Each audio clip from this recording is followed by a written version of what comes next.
So I just arrived from church, and today the pastor taught on slave mentality. He taught on, okay. The topic was think like a slave or think like a son. Is that it? Yes. So it was contrasting how you as a Christian, you are meant to think like a son, not like a slave. And he brought up this verse from he brought up he brought there are a lot of examples, and 10 minutes cannot summarize everything. So an example that was used from the scriptures was the Egyptians.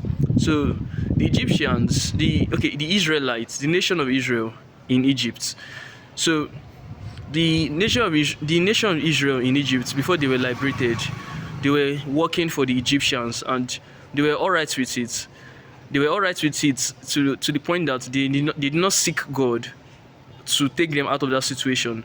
And the Egyptians capitalized on this and left them to their, and just made sure they were in this position where they wanted to keep on slaving away their lives and working for the Egyptians. But that was not God's vision for them. They did not come into the true inheritance of God for them. That even when God was liberating them, they still had this slave mentality. They denied. They when they wanted to cross the Red Sea, they were telling Moses that we've told you, leave, let us be and serve in Egypt, because they had the slave mentality. They had the mentality of a servant, not the mentality of a son. So every believer, everyone has an inheritance from God Himself, and you have to be able to recognize it, because one of the things he elaborated on was God has provided everything for you. He has provided what you need for every situation. He has provided it. He has made it available, but you have to seek it. You have to seek what God has provided, not ask for things, not ask for things. For example, if you are going through a particular situation, instead of asking for this specific thing that will help you in this situation, just ask God for wisdom. He elaborated on wisdom, how wisdom is an inheritance for we children of God. That wisdom is the inheritance for us, and we should ask Him for the wisdom, because He has given us His Spirit, and we ask Him, and we can inquire from God, that we can inquire from Him to give us the wisdom in every situation we find ourselves in, to give us the wisdom so we can see what He has provided, what He has done, and we can live, we can have steps, we can have direction to do His will in that situation and come out of it. So we should not be bent on doing what is in our heart and mind. We should seek God's will. We should come before Him and always inquire of His wisdom. He also gave the example of the Israelites. They wanted something and they pestered God for it. Yes, God will give you, but after God gave them that thing, God also sent leanness. God sent leanness into their soul. That means that thing that they got, it was not able to satisfy them, and they needed more. And they went on to envy other people. They went on to envy Aaron and Moses. so that's like a very short summary of everything. But yeah, the service was good. I don't, honestly, I still want to sleep, so I don't want to continue. I don't want to postpone making this video right now. So I just arrived from church, and I said, okay, let me just open the camera and speak. This slave mentality has also been something I've been concerned about. I've been brooding over it and thinking, because it has been a shift that I've been discovering. It has been a shift.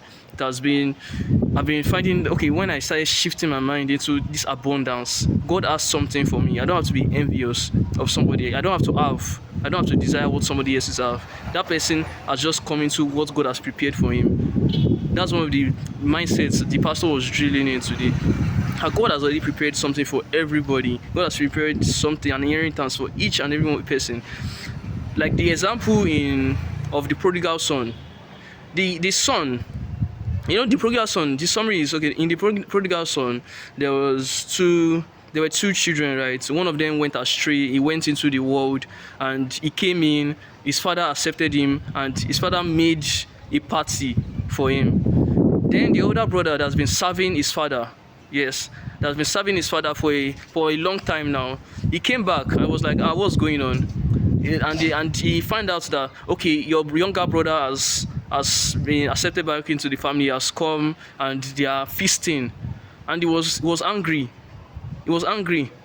It was meant to be happy, right? But he was angry. It was like, why are they making a feast for his younger brother when himself, the elder brother, when himself has been serving his father for this long time, and his father did not throw any party for him? Then his father now said something. This word brought light to me. His father said that all that I have is yours. All that I have is yours.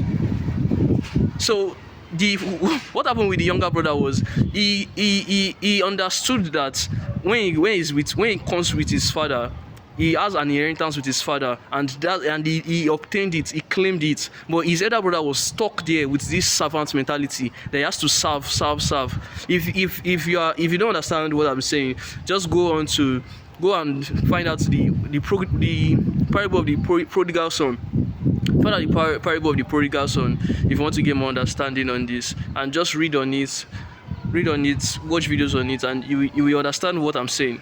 So the elder brother did not lay hold on the inheritance that God has given him, that was available in his father.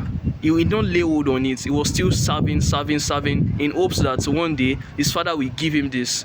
But his father said that all that I have is yours. All that I have.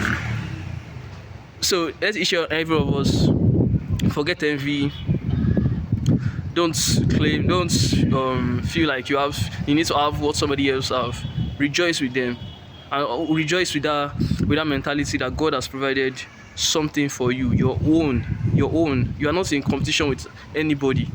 You are not in competition with anybody. You can't. You just end up striving, honestly.